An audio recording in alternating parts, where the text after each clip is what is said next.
നമസ്കാരം. National broadcasting news India today's news round up.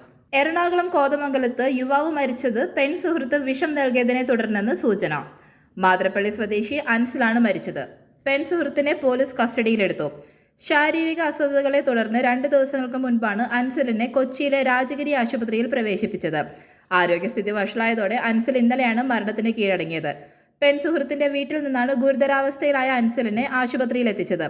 പെൺസുഹൃത്ത് എന്തോ കലക്കി നൽകിയത് താൻ കുടിച്ചിരുന്നു എന്ന് ആശുപത്രിയിലേക്ക് പോകും വഴി അൻസിൽ തന്നോട് പറഞ്ഞതായി ബന്ധു വെളിപ്പെടുത്തിയതാണ് കേസിൽ വഴിത്തിരിവാകുന്നത്. പെൺസുഹൃത്തിന്റെ വീട്ടിന് മുന്നിലുള്ള വഴിയിൽ അവശനായി വീഴാൻ പോകുന്ന നിലയിൽ അൻസിൽ തന്നെയാണ് തന്റെ ഫോണിൽ നിന്ന് ബന്ധുവിനെ വിളിച്ചു വരുത്തി തന്നെ ആശുപത്രിയിൽ കൊണ്ടുപോകാനായി ആവശ്യപ്പെട്ടത്. പിന്നീട് ബന്ധു ആംബുലൻസിൽ വിളിക്കുകയും അൻസിലിനെ ആശുപത്രിയിൽ എത്തിക്കുകയുമായിരുന്നു. ദിയ കൃഷ്ണ കേസിൽ സ്ഥാപനത്തിലെ മുൻ ജീവനക്കാർ കീഴടങ്ങി. സ്ഥാപനത്തിലെ മുൻ ജീവനക്കാർ വിനീത, രാധു എന്നിവരാണ് ജില്ലാ ക്രൈംബ്രാഞ്ച് ഓഫീസിൽ കീഴടങ്ങിയത്. കഴിഞ്ഞ ദിവസം ഹൈക്കോടതി പ്രതികളുടെ ജാമ്യാപേക്ഷ തള്ളിയിരുന്നു. ദിയയുടെ സ്ഥാപനത്തിൽ നിന്നും 69 ലക്ഷം രൂപ ജീവനക്കാരികൾ തട്ടിയെടുത്തു എന്നാണ് കേസ്. ദിയയുടെ വിവാഹത്തിന് ശേഷം കടയിലെ കാര്യങ്ങൾ നോക്കി നടത്തിയിരുന്നത് ജീവനക്കാരികളാണ്. സാധനങ്ങൾ വാങ്ങുന്നവരിൽ നിന്നും പണം ജീവനക്കാരികളുടെ QR കോഡ് ഉപയോഗിച്ചാണ് സ്വീകരിച്ചിരുന്നത് എന്നായിരുന്നു പരാതി. SC/ST ഫണ്ട് തട്ടിപ്പിൽ അന്വേഷണം നടന്നത് നഗരസഭയുടെ പരാതിയിലെന്ന് മേയർ ആര്യ രാജേന്ദ്രൻ. കക്ഷി രാഷ്ട്രീയം നോക്കില്ല, അഴിമതി നടത്തുന്ന ആരെയും സംരക്ഷിക്കില്ലെന്നും അഴിമതിക്കെതിരായ പോരാട്ടം തുടരുമെന്നും ആര്യ രാജേന്ദ്രൻ വ്യക്തമാക്കി. വിഷയങ്ങളിൽ പരിഹാരം കാണുന്നതിനാണ് കൗൺസിൽ യോഗം ചേരുന്നത്. നഗരസഭ എന്നും അഴിമതിക്കെതിരെയാണ് പ്രവർത്തിക്കുക. അതിൽ വിട്ടുവീഴ്ചയില്ലാതെ തന്നെ മുന്നോട്ടു പോകുമെന്നും മേയർ വ്യക്തമാക്കി. താൻ വലിയ രീതിയിൽ വ്യക്തിഹത്യ നേരിടുന്നു. ജനപ്രതിനിധികളും മനുഷ്യരാണെന്ന് മേയർ പറഞ്ഞു. സമയബന്ധിതമായി അന്വേഷണം നടക്കുകയാണ്. നഗരസഭയുടെ പരാതിയിലാണ് പ്രതികളെ പിടികൂടിയത്. കേന്ദ്ര ഇടപെടലിലാണ് പ്രതികൾ പിടിയിലായതെന്ന BJPയുടെ വാദം തെറ്റാണെന്നും മേയർ വ്യക്തമാക്കി. സംസ്ഥാനത്തെ അധ്യാപകർക്ക് പാമ്പ് പിടിക്കാൻ പരിശീലനം. വനം വകുപ്പാണ് പരിശീലനം നൽകുന്നത്. അത്യാവശ്യ ഘട്ടങ്ങളിൽ ശാസ്ത്രീയമായി പാമ്പ് പിടിക്കുന്നത് എങ്ങനെയെന്നും പരിശീലിപ്പിക്കും.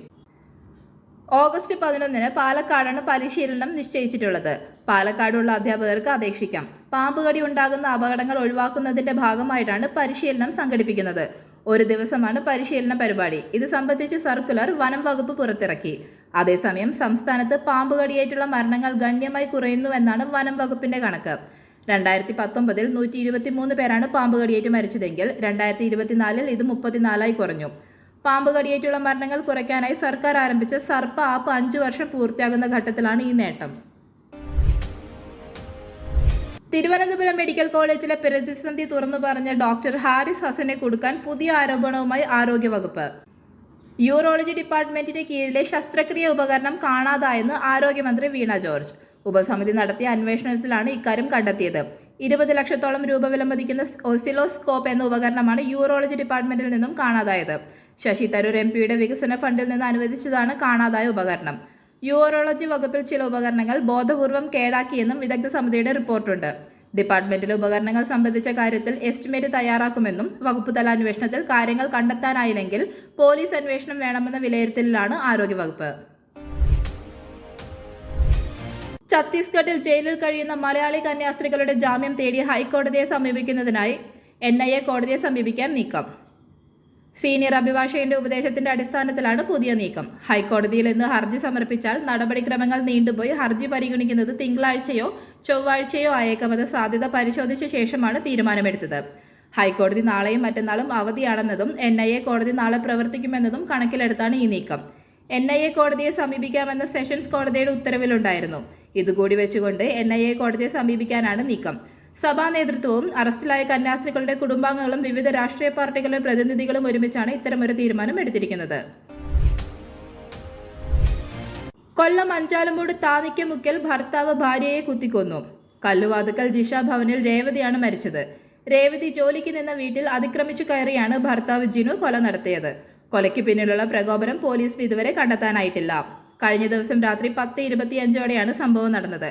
രേവതി ജോലി ചെയ്തിരുന്ന വീട്ടിലെത്തി അവരെ കുത്തിക്കൊന്ന ശേഷം ഭരണിക്കാവിലെ തന്റെ സഹപ്രവർത്തകരോട് ജിനു തന്നെയാണ് കുറ്റസമ്മതം നടത്തിയത്. ഉടൻ തന്നെ സഹപ്രവർത്തകർ പോലീസിൽ വിവരമറിയിച്ചു. തുടർന്ന് ശൂരനാട് പോലീസ് എത്തി ജിനുവിനെ അറസ്റ്റ് രേഖപ്പെടുത്തി. തൃശൂർ അതിരപ്പള്ളി മലക്കപ്പാറയിൽ 4 വയസ്സുകാരനെ പുലി ആക്രമിച്ചു. വീരൻകുടി ഉന്നതിയിലാണ് സംഭവം. വീട്ടിൽ ഉറങ്ങിക്കിടന്ന കുട്ടിയെ പുലി ആക്രമിക്കുകയായിരുന്നു. കുട്ടി ചാലക്കുടി താലൂക്ക് ആശുപത്രിയിൽ ചികിത്സയിലാണ്. വനാതിർത്തിയോട് ചേർന്ന് തേയിലത്തോട്ടങ്ങൾ ഉൾപ്പെടുന്ന മേഖലയിലെ വീട്ടിലാണ് പുലി എത്തി കുട്ടിയെ ആക്രമിച്ചത്. രാത്രി 2 മണിയോടെയായിരുന്നു സംഭവം. പുലി കുട്ടിയെ കടിച്ചു വലിക്കും കൊണ്ടുപോകുകയായിരുന്നു. ഇത് കണ്ട് രക്ഷിതാക്കൾ നിലവിളിച്ചു. ബഹളം കൂടിയതോടെ കുട്ടിയെ അവിടെ തന്നെ ഉപേക്ഷിച്ച് പുലി മടങ്ങിയതിനാൽ വലിയ അപകടം ഒഴിവായി. സംസ്ഥാനത്തെ പൊതുവിദ്യാലയങ്ങളിൽ 1 മുതൽ 8 വരെയുള്ള ക്ലാസുകളിലെ പുതുക്കിയ ഉച്ചഭക്ഷണ മെനു ഇന്നു മുതൽ നടപ്പാക്കി. കുട്ടികളിൽ ശരിയായ പോഷണം ലഭിക്കുന്നില്ല എന്ന കണ്ടെത്തലിനെ തുടർന്നാണ് പുതിയ വിഭവങ്ങൾ സർക്കാർ നിർദ്ദേശിച്ചത്.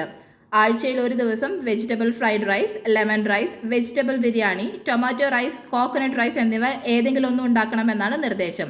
ഒപ്പം പുതിന, ഇഞ്ചി, നെല്ലിക്ക, പച്ചമാങ്ങ ഇവ ചേർത്ത ചമ്മന്തിയും വേണം. കൂടാതെ മറ്റു ദിവസങ്ങളിൽ റാഗിയോ മറ്റ് ചെറുധാന്യങ്ങളോ ഉപയോഗിച്ചുണ്ടാക്കുന്ന പായസമോ മറ്റ് വ്യത്യസ്ത വിഭവങ്ങളോ ഒരുക്കണം.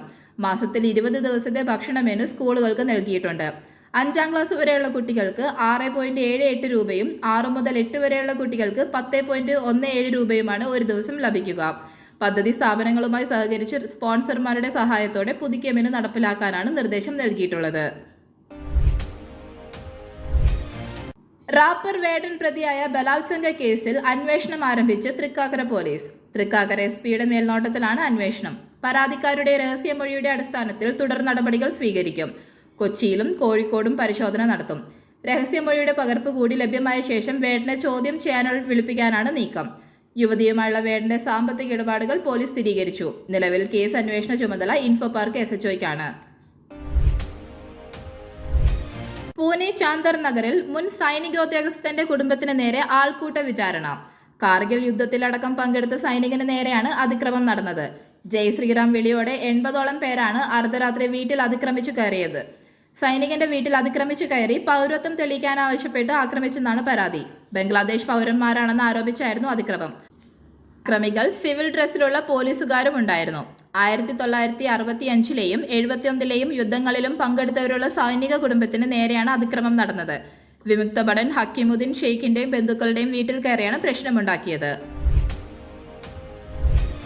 ഇന്ത്യൻ ഉത്പന്നങ്ങൾക്കുമേൽ അമേരിക്ക ചുമത്തിയ 25% പകരച്ചുങ്കം ഇന്ന് നിലവിൽ വരും.